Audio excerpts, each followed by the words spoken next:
Alright, today's gonna be a busy day on the channel. I was originally gonna upload one Sims video and that turned into two, and now we also got some news about Dreamlight Valley. They were being really quiet about when the next update is coming out, but it's already coming out tomorrow. So they put out this trailer before the release date as well. We'll be able to experience an epic adventure. Looks like we're going to unlock the pillar in the Forgotten Lands, and the pumpkin house will be unlocked. The tree house that we saw in the key art is also there, and there's the fairy godmother. So yeah, obviously she is going to be a big part of this part of the story, and of course they don't show who is in the tree house, but now they're in the Shadow Realm. Then they show off the touch of magic for furniture like they previously teased, though they only showed it on the bed again, so I don't know how much furniture is going to be involved in this. And then they show another sneak peek of the star path. That's cool. They even have like the fire from Elemental that you can just wear on your head. There's also that odd Vespa again, which I'm still not sure what it's from, even with a better view. And we have premium shop tools that are themed after Nightthorns, turning red themed furniture. Baymax, Big Hero 6 has a chance for this game after all, and that's cool. They show a couple different styles of the umbrellas. They also show a couple of premium house skins. I don't remember what the first one is from, and I'm probably going to feel really dumb when I learn what it is from. And then we can go on an adventure with Wally, so I guess that's a new dream style for him there. That's kind of random, but okay, at least they are adding more quests to existing characters, and it looks like it will be more involved than the types of quests that we got on the side with the previous update. Lastly, there is this teaser. I initially saw this on Twitter, so it wasn't like super high quality. So I was like, wait a minute, is that Maleficent? Because I saw the wings. But then I saw it on YouTube and was like, okay, it is just the Forgotten. Oh, and that object I was confused about in yesterday's video? It's a couch, but it's a nice couch. So overall, a pretty neat trailer. I'm just not sure why they kept the release date such a secret until 24 hours before, because usually we get a week's notice. But they did also upload the patch notes, and there's some pretty exciting stuff to go over.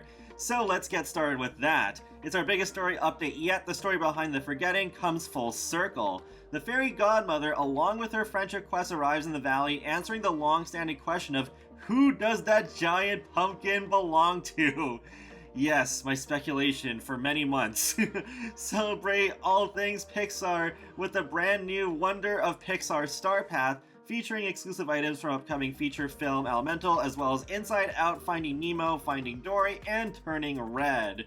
Though it still doesn't say if this is gonna stretch 2 updates or just 1. Even more new optional items are on their way to the premium shop for a limited time, including the Dark Castle House style, vacation-inspired dream styles for multiple characters, animal companion skins, and much more. I think what I'm most interested in here is the dream styles. Hopefully they're not too expensive.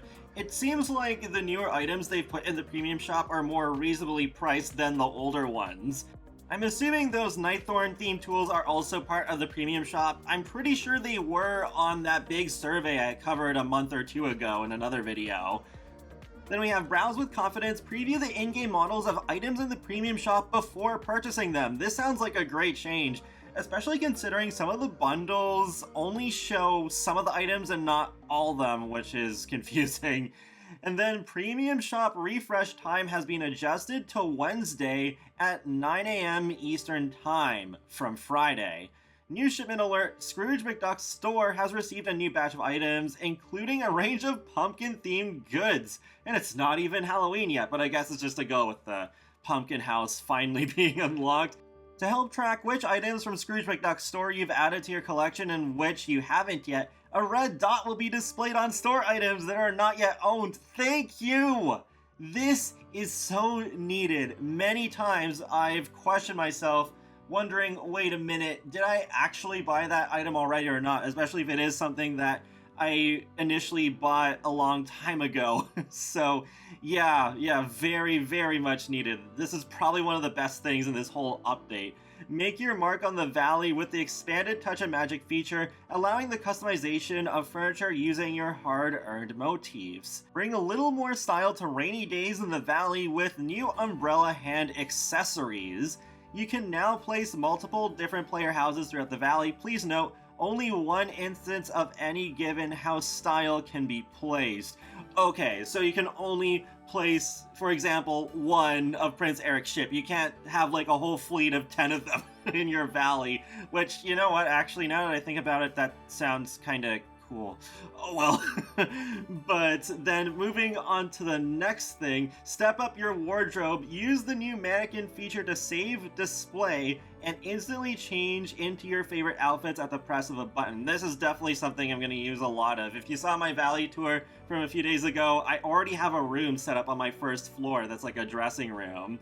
Wait a minute, I didn't actually read all the patch notes before recording this, but I didn't see this one. Roads in the valley have received a glow up, allowing you to add borders to them. What?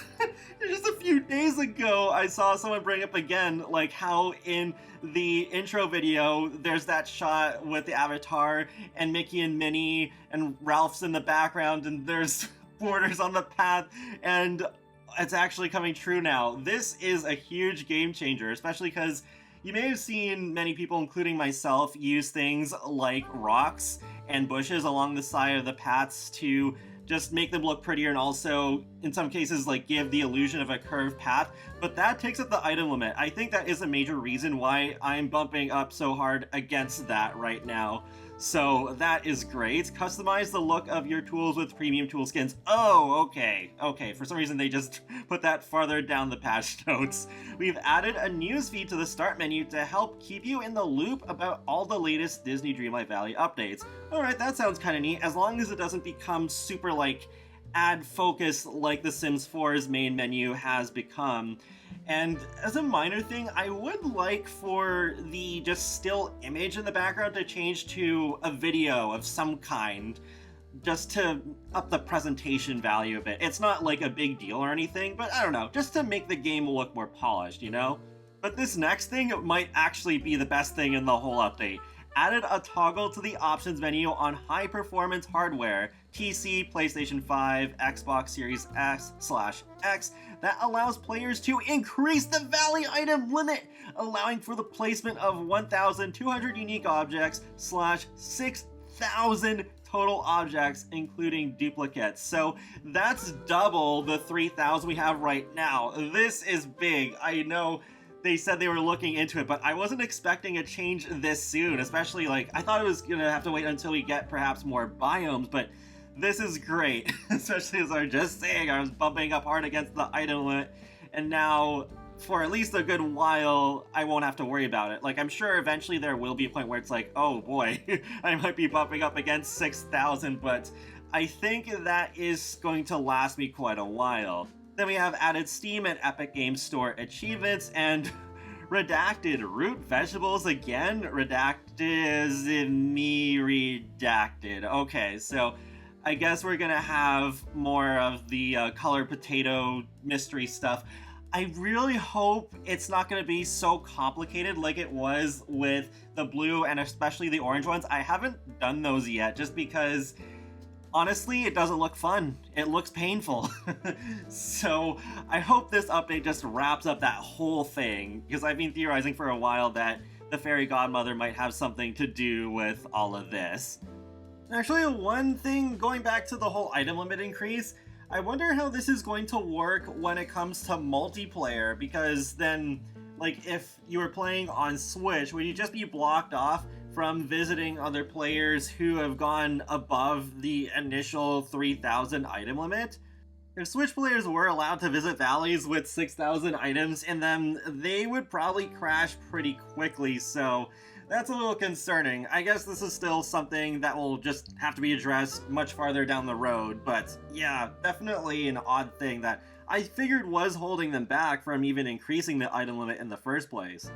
Of course, there are the bug fixes. I will leave the link to the full patch notes in the video description below. Thankfully, they have fixed the Passion Lilies bug, and apparently Scrooge's store is not going to appear empty anymore, so that's nice.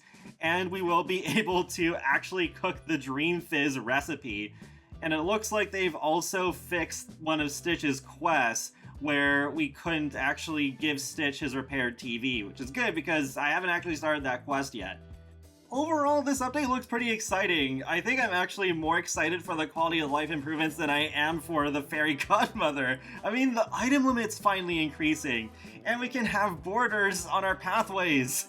And Scrooge McDuck's store will actually tell us what we don't and don't have already. So yeah, some very welcome changes going on there. I guess Fairy Godmother is the only character in this update after all, because I think they would still list the other character if there was going to be one. I don't know if they'd go that far just to keep a second character a surprise. So I did see a couple of people comment saying that, oh, maybe the silhouette in the treehouse is actually the Forgotten.